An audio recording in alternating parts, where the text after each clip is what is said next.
It is Tuesday, August 2nd, 25 days until the kickoff of the college football season. You're watching Right on Cue College Sports.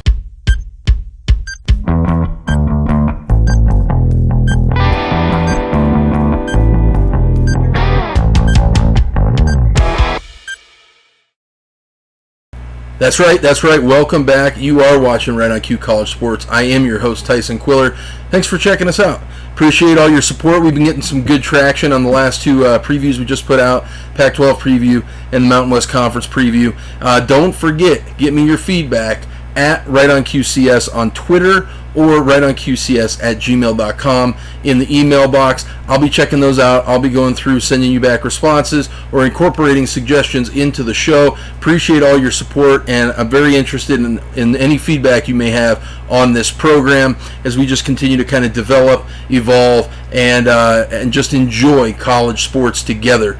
But we just found out recently we've got some pretty good fans out there in Texas, especially in the Houston area. We got some pretty good fans in Florida. And so today is your day, because today we're getting patriotic, folks, and we are previewing the American Athletic Conference. That's right. Is it H-Town's crown in 2022, or does Cincy have one last ride on the throne? Is UCF coming back to the glory days of old, back when Scott Frost led them to an undefeated season and a split national title? Some think. Or is SMU charging back to their glory days of much, much older, with Eric Dickerson and Craig James in the first year under head coach Rhett Lashley? Four outstanding teams. I think they all have a say in what's gonna turn out to be the champion in this conference. Let's start right here. Last year, obviously, Cincinnati was the first team from a Power 5 or Group of 5 conference to make it into the college football playoff. They finished the season 13-1, ranked number 4 in the country. In addition, Houston finished the season 12-2, ranked number 17 in the country. In the past 5 seasons, 8 different teams from this league have had 10 or more wins in a single season. That would be Cincinnati, Memphis, South Florida, Central Florida, Tulsa, Houston, Navy, and Memphis. Incredible parity. A lot of great teams. I think this is unquestionably the best of the Group of 5 conferences. Obviously, the Big 12 agrees. They're going to be pilfering some teams away from this conference starting next year. Only 4 teams played in bowl games last year, though, and the conference went 3-1 in those games. Teams from this conference last year beat Notre Dame, Auburn, TCU, and Florida last year. Those are big marquee wins over Power 5 opponents. Cincinnati, UCF, and Houston are scheduled to leave for the Big 12 starting next year. They will be replaced by University of Alabama, Birmingham, Florida Atlantic University, Charlotte, North Texas, Rice, and University of Texas San Antonio next year. The American will then be a 14-team conference in football. Could be different for different sports, but anyways, they will have 14 football programs in the conference. Obviously, I'll give you an example. Wichita State doesn't have a football team, but they are in the American Athletic Conference for basketball. So anyways, there will be dynamics like that amongst the American Athletic Conference. Only 2 major coaching changes in the league this year. The SMU head coach, Sonny Dykes, was hired by TCU after they fired Gary Patterson. And so the Mustangs hired longtime coveted offensive mind Rhett Lashley, who I mentioned just a moment ago, as their new head ball coach. Lashley was the Miami Hurricanes offensive coordinator, and I think just a really good hire. The other program that hired a new coach, Temple, fired their head coach, Roy Carey, this offseason. This is a program that has been in complete disarray the last 2 years. He will be replaced by Stan Drayton, who was the Texas Longhorns running backs coach. Now, this hire is a lot more unproven, and we'll just have to see how that works out for the Owls. Keep in mind, though, Temple did win 8 games just 2 years ago. How about some major transfer portal news out of the American Athletic Conference? Well, obviously in the transfer portal, the rich get richer. Cincinnati picked up 4-star running back Corey Kiner from LSU. He had 324 yards, 2 touchdowns last year. Houston picked up 4-star wide receiver Cody Jackson from Oklahoma. He has tremendous potential, but really kind of played limited minutes in his freshman year last year for the Sooners. UCF picked up 4-star wide receiver Kobe Hudson and 4-star D lineman Lee Hunter from Auburn. Hudson led the Tigers in receiving last year. And on the flip side of the transfer portal equation, top players are fleeing struggling teams in this conference. 4-star wide receiver Jaden Blue left Temple for Virginia Tech. 4-star D lineman Jeffrey Johnson left Tulane to go to Oklahoma. And potentially the shoe-in for Defensive Player of the Year in this conference, 4-star D lineman Jackson Player left Tulsa for Baylor. South Florida did have a couple of big pickups at quarterback. Jerry Bohannon transfers in from Baylor. Obviously, he led Baylor to a top 10 finish in the country last year. And Aju, the 3-star wide receiver, transferred into South Florida from Clemson. UCF did lose their kind of long-time backup starting, injury-riddled quarterback Dylan Gabriel to Oklahoma, and 4-star wide receiver Jalen Robinson to Ole Miss. So, the players that stayed and the players that arrived. Let's pivot to a highlight and a showcase here of the players that you need to watch going into this 2022 season in the American Athletic Conference. Well, with Conference Player of the Year last year, Desmond Ridder, off to the NFL, there are really kind of only 2 quarterbacks to look out for, in my opinion. First is Houston's quarterback Clayton Tune. He led the conference in completion percentage last year and was second in passing yards, 3,546 yards. He really improved as the season went on. He can get mobile if things break down. That's not really his forte, but he rushed for over 20 yards in 5 games last year. This is my pick to win Player of the Year in the conference. Next, we have SMU quarterback Tanner Mordecai. He was second team all-conference last year. He led the conference in passing yards and completed 39 pass touchdowns last year. Mordecai is also kind of more your prototypical pocket passer. He can get mobile when needed, but again, that's not his forte really either. Setting the quarterbacks aside, if you haven't heard of this dude, Keaton Mitchell, you need to. As a freshman last year, Mitchell was second in the American in rushing yards with 1,132 and 9 touchdowns. He also had 253 yards receiving out of the backfield. Now, East Carolina will be starting 3 sophomores on the O-line, so that may slow him down a bit, but he is a great talent and really could take them. My numbers have them projected like 5th in the conference, but if they can get him going, they could move up 4th, 3rd maybe in the conference. If not, maybe they slip back to 6th. You are going to hear a lot about this Tune to Dell connection all year. Houston wide receiver Nathaniel Dell collected 90 catches for 1,329 yards and 12 touchdowns last year. This Cougars offense is going to be explosive this season. In the hunt for Defensive Player of the Year, SMU has moved their stud D end, Turner Cokes, to the outside linebacker position. He really established himself last year as a force, collecting 36 tackles, 6 sacks, and forced 3 fumbles as well. Back to Houston, the defensive end Derek Parrish had 54 tackles, 5 sacks last season. He's going to be needed to be active because the Cougars this year are going to be featuring 2 new starters on the D-line with him. In the secondary, Memphis free safety Quindell Johnson is the conference's leading returning tackler, had 104 tackles last year. He is very active in pass defense as well, had 11 pass deflections on the year last year. And Houston's Jervarius Owens earned first-team all-conference honors last year at free safety with 52 tackles, just 2 interceptions. Look for that to increase probably, but one of those 2 he did take back to the house.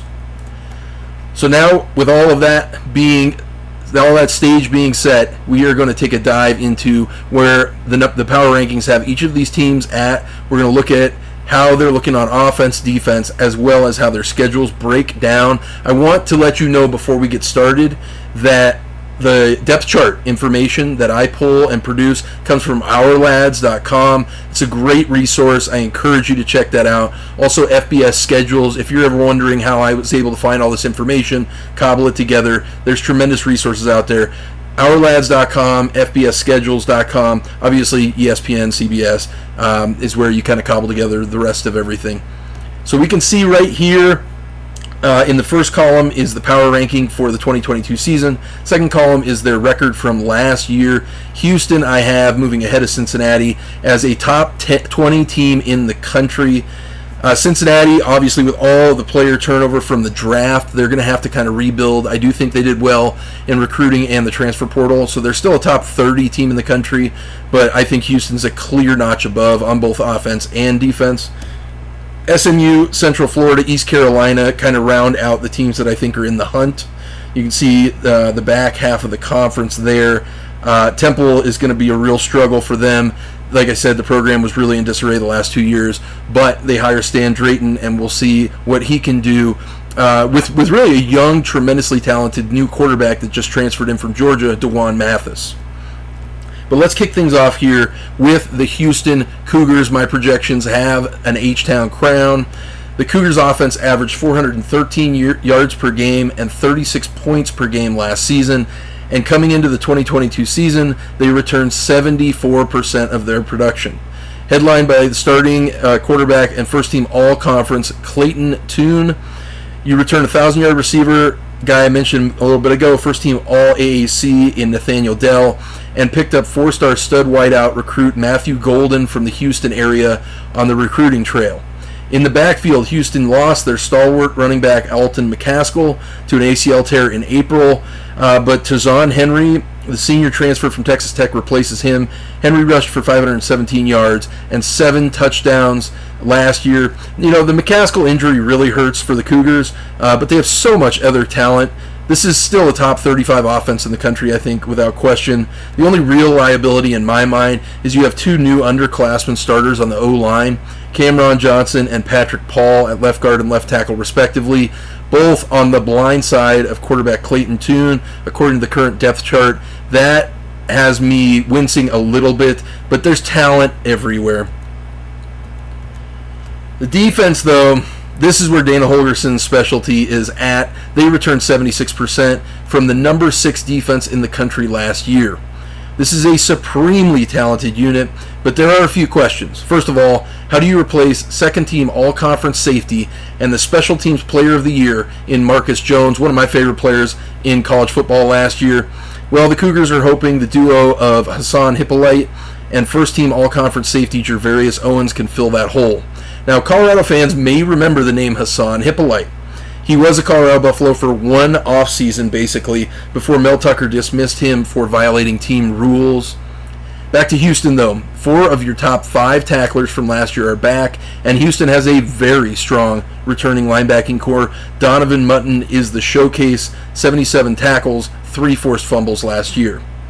Houston will have 2 new starters on the D-line, like I mentioned, joining Defensive Player of the Year candidate Derek Parrish on the edge.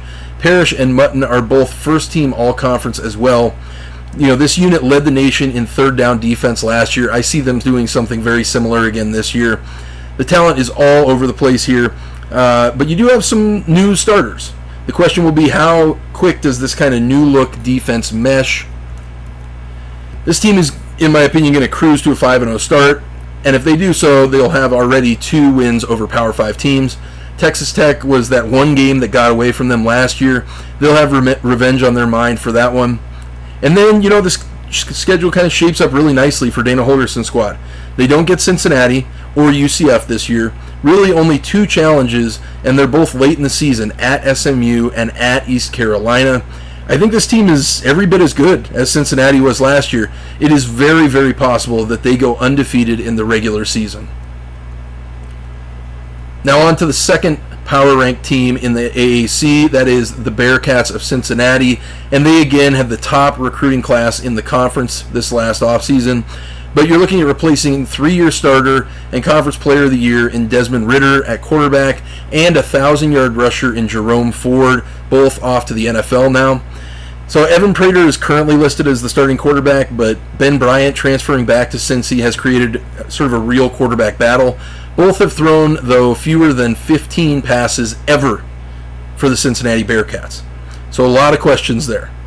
At running back, LSU's number 2 back, Corey Kiner, transfers into Cincy.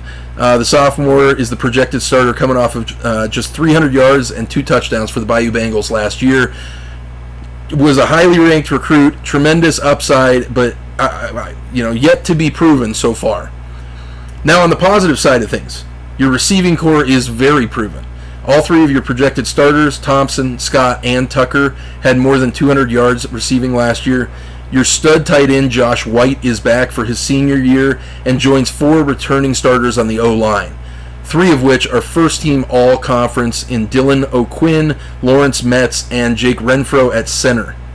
A very, very strong front and a solid skill players means this team is still a top 35 offense. But can they develop at the quarterback position? That's going to be the challenge. This defense was a top 5 in the country all year last year, but they had 6 players drafted into the NFL. They only returned 51%. As for the 2022 starters, 3 of them are first-team all-conference players. Deshaun Pace is the Bearcats' leading returning tackler.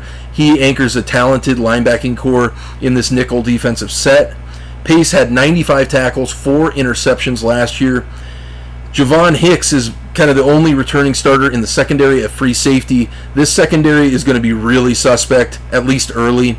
They have a lot of talent, but a ton of inexperience, and a freshman starting at safety in Brian Threats, who's definitely going to be targeted, especially early, like I said. The loss of Myjay Sanders and Curtis Brooks up front have left huge shoes to fill on the D-line. They should reload pretty decently, though, with Malik Vann on the edge, who started most of the games last year, gathering 3.5 sacks and 33 tackles, and Jabari Taylor on the other edge, who had 2 sacks last year himself. The real question up front is going to be the reliability of new starter Jawan Briggs at nose tackle. Can he occupy double teams to give Vann and Taylor a shot at sacks? Can he get into the backfield and break up run plays?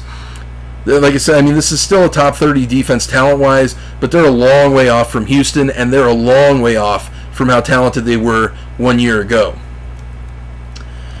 And when we look at the schedule, I mean, listen, Luke Fickell has proven that he's an incredible coach. But with all of this turnover, it's going to take some time to get things going. The Bearcats start off against a very good Arkansas bunch on the road. They then should get 3 relatively easy wins before starting conference play. They have a tough back-to-back in October at SMU and then at UCF in the Bounce House. But no Houston in the regular season. It's possible that the Bearcats make it back to the conference championship game. I don't have them doing that. I think they're going to go 9-3, 10-2. Another great season for Cincinnati under Luke Fickell. How about our third best power ranked team in the AAC, the SMU Mustangs? Listen, nobody did better in the transfer portal in this conference than SMU. 16 commits really helped them fill some holes.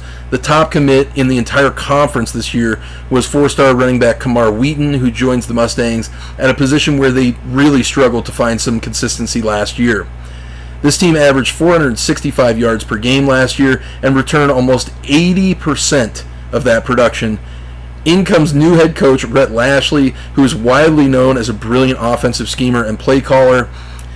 Back at the helm in year 2 at SMU is Tanner Mordecai, who had the 12th best passer rating in the country last year. Mordecai is one of the best pure passers in the country and is, relatively mobile, like I mentioned, when he has to be, because he was only sacked 16 times last year.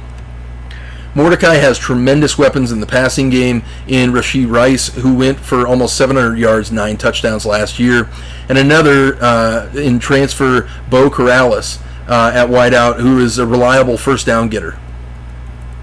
If you're looking for a dark horse defensive player of the year candidate, Devere Levelston, I think, is your guy. The 6'5", 265 edge had 6.5 sacks last year and heads up the most experienced D-line in the conference with returning starters Terrence Newman and first-team All-AAC Elijah Chapman at nose tackle and the other edge. You lost a lot in Delano Robinson and Shane Haley in the linebacking group, but Jimmy Phillips, the team's second leading tackler from last year, is back at outside linebacker. SMU picked up grad transfer Shannon Reed from Tennessee to take over the mic, so I think they should have some consistency in the linebacking group. Behind a rebuilt linebacking group in the 3-4, you have a very young secondary, 3 sophomore starters. However, they do all have real game experience. Each of the starting 5 in the secondary had more than 20 tackles last year. The difference here is that they will be facing some great passers in the conference, and I'm not sure that they're quite there yet. Looking over the schedule, mark your calendars for September 17th. That game at Maryland is going to be lights out. A couple weeks later at UCF, but you get both Houston and Cincy at home. I don't see them beating Houston, but they could knock off Cincy maybe at home. The schedule isn't all that difficult. I could see 9 wins here for SMU. Listen, the SMU program is in great shape with Rhett Lashley at the helm, but I think this year Houston is just too elite, and you're at UCF, who's going to be your lead challenger probably for that second spot. Speaking of UCF, Gus Malzahn continues his climb back to the SEC with another very good Golden Knights team this year. The real question in the offseason was, what do you do at quarterback? Well, in comes John Rice Plumlee from Ole Miss. Although he remains pretty unproven as a passer, the former four-star recruit has demonstrated he is electric in the open field and when he can get out and run. UCF picked up four-star wide receiver Kobe Hudson from Auburn in the portal and Keymore Gamble at tight end from Florida. Both of these guys were very productive last year. In the backfield behind Plumlee is a dude that I am very high on, and that is Isaiah Bowser. He really burst onto the scene last year when the Knights knocked off Boise State in the Bounce House opening weekend. You know, he had some injury struggles throughout the season that sidelined him quite a bit, but Bowser did return and had a sensational performance in their bowl game. He hung 155 yards and 2 touchdowns on the ground on the Florida Gators defense. You know, you really have a real thunder and lightning with Bowser and Johnny Richardson, and 2 great O-linemen in Matt Lee and Lokahai Paole. I just haven't seen enough, I don't think, from Plumlee in the pass game, so I'm not willing to put this offense in the top 50. On the defensive side of the ball, though, the UCF Knights return 80% of last year's production. The Knights had 2 big 4-star transfer portal pickups on the defense. In comes Lee Hunter from Auburn to replace Big Cat Bryant on the D-line. Joining him on the defensive front are Ricky Barber and Tremont Morris-Brash, who combined for 8 sacks last year. But listen, this D-line is going to be very strong as always. Old Big Cat Bryant is going to be proud of his young guns coming to the forefront here. Behind them up front at linebacker, the second big portal pickup was Brandon Jennings at linebacker from Kansas State. Devontae Brown at cornerback, and Devod Wilson at safety are first and second team all-conference respectively. You know, this is one of the stronger units in the American Conference. After a tune-up opening game, the Knights welcome a very under-the-radar good team in the Louisville Cardinals. They get SMU and Cincinnati at home and East Carolina and Memphis on the road. I think they'll be lucky to kind of split that 4-game stretch. You do avoid Houston in the regular season, but I'm thinking likely 8-4, maybe 9-3. But like I said, one of those losses I'm giving them is Louisville. So you could see a situation where Cincy or where SMU finished with a better record than UCF, but UCF has the better conference record. They do get both Cincy and SMU at home. How about East Carolina? First team all-conference running back Keaton Mitchell, I mentioned earlier, is the straw that stirs the drink on this side of the ball for the Pirates. His fellow sophomore Rashai Harris will be a good change of pace, third down back with a heavier frame. West Virginia transfer Parker Moore comes in to help stabilize an offensive line that has a new look with 3 new starters, all of which are sophomores as well. And starting quarterback Holton Ahlers is back for his senior season after passing for 3,100 yards, but threw just 18 touchdowns. Really had some struggles in the red zone passing. You have first-team all-conference tight end in Ryan Jones, but outside of Ahlers and Jones, this offensive unit is very young. Head coach Mike Houston did bring in Georgia transfer Jalen Johnson to reinforce the receiving corps, but this offense will have some growing and developing to do. Now, the Pirates' defense does return 74% of their production from last year, but this defense gave up 3 or more touchdowns in 8 games last season. Big play give-ups are the problem because the defense was top 25 in the country in third down defense. So, first glance needs to be towards the secondary. Your best defensive back, Jaquan McMillan, plays for the Denver Broncos now, but second-team all-conference defensive back Malik Fleming is back. Outside of him, though, this secondary is very unproven and will be starting 2 sophomores. So you'll need to pressure from the D-line so the secondary doesn't have to cover for too long in the field. Well, the front 3 are all back. Rick DeBreu, Emmanuel Hickman, and Elijah Morris combined for 11 sacks last year. Now Hickman and Morris are both underclassmen, but they have tremendous talent. If they can stop the deep pass, I think East Carolina can do better than my numbers show, but that remains to be seen. Looking over their schedule, you kick things off against the North Carolina State team that finished last year 9-3 and number 20 in the country. Now, the Wolfpack squad returns the 12th most production this season in the country, so that's a loss. There's then a soft 5-game stretch where the Pirates really need to kind of collect wins. You've got 2 toss-ups hosting UCF and Memphis, but they'll likely lose at BYU, at Cincy, and against Houston. Carolina could finish anywhere between 5-7 and 7-5 this year. Next, we have Memphis. The Memphis Tigers. Boy, it is easy to forget with everything that has happened the last couple of years, but Memphis was the last team not named Cincinnati to win this conference. That year being 2019, they beat Ole Miss, SMU, Houston, and Cincinnati twice. Back to this year, though. The Tigers return 70% of production on both sides of the ball. It's year 2 for the sophomore combo Seth Hennigan and Brandon Thomas at quarterback and running back in the backfield.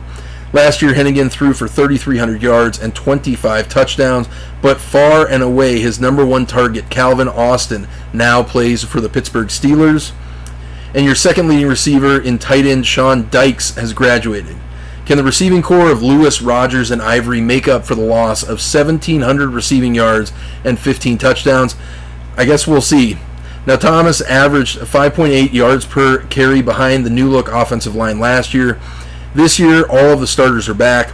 The run game will be the strength as Hennigan works to kind of develop rapport and a relationship with this new-look wide receiver core.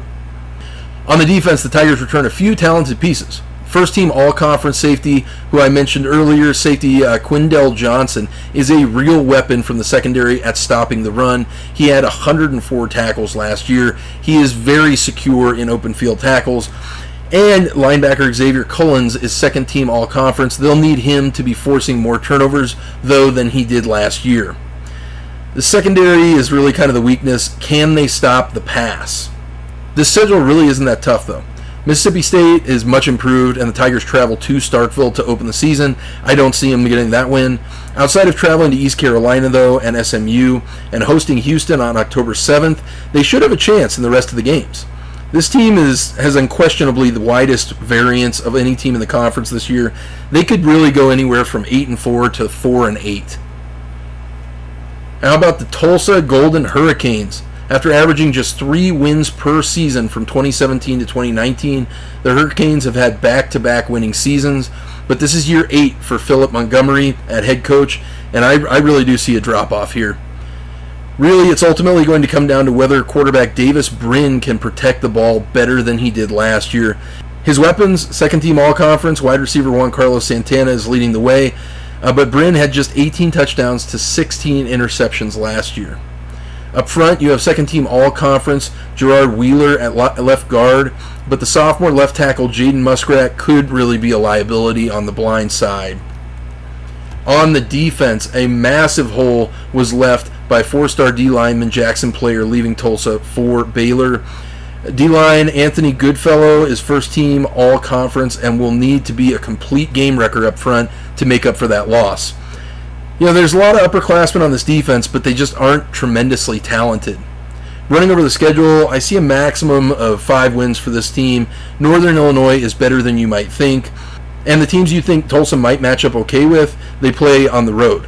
My call, probably 4 wins, and it might be time to move on from Coach Montgomery. Now, rapid fire, closing out the conference. South Florida Bulls. South Florida's offense was 102nd in the country last year. They did make several moves to improve things, but I still don't have a ton of confidence in them. Gary Bohannon comes in at quarterback, the quarterback who led Baylor to a top 10 finish last year.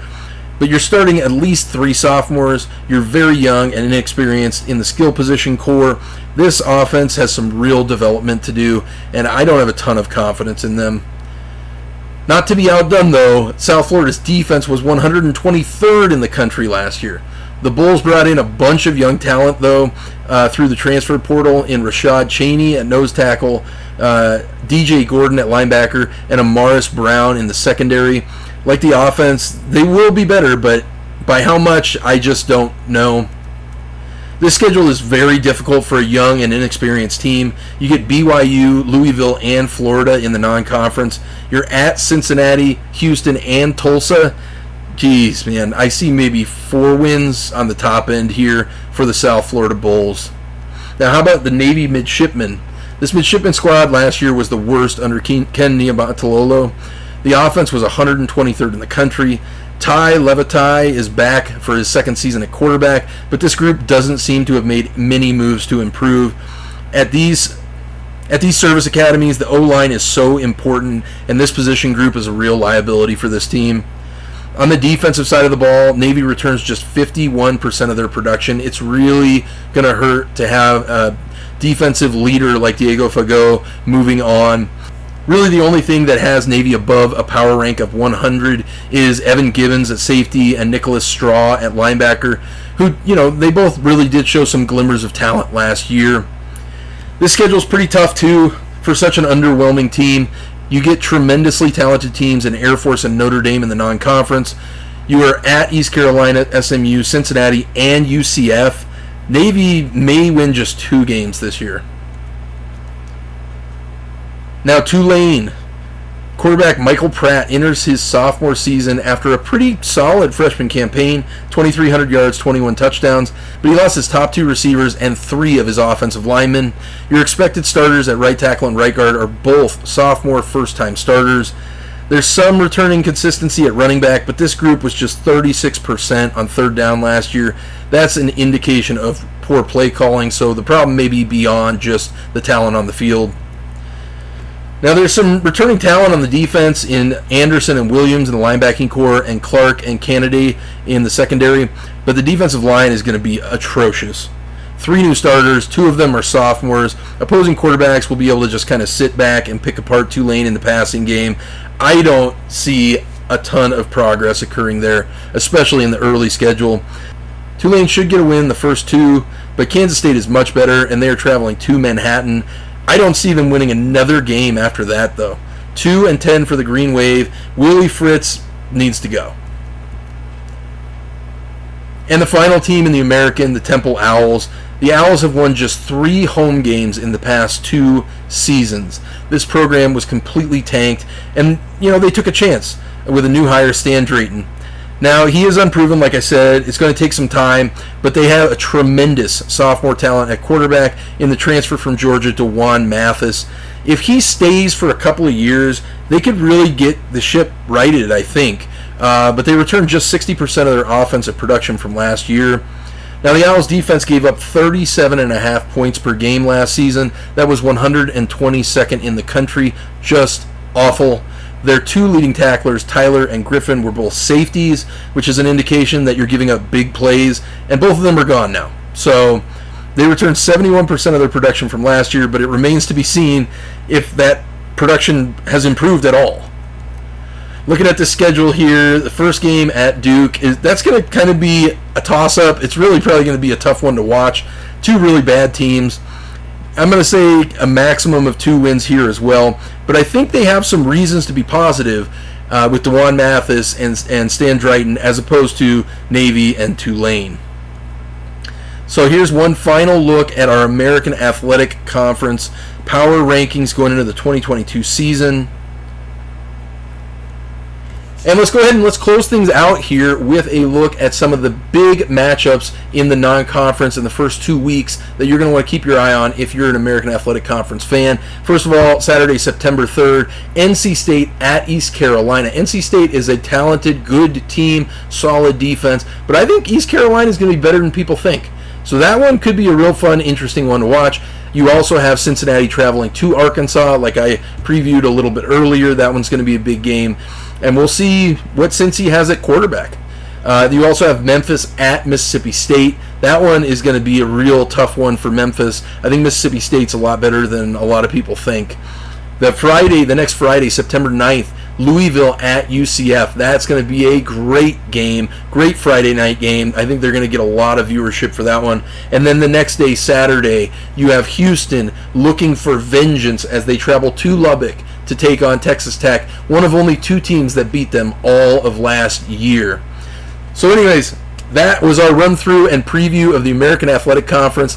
Thanks so much for checking us out. Thanks so much for your support. Don't forget, send me your feedback at RightOnQCS on Twitter, RightOnQCS@gmail.com. Thanks for watching. Don't forget to like, share, subscribe, And thanks again, for watching Right on Cue College Sports. I am your host, Tyson Quiller, and we will get at you next time.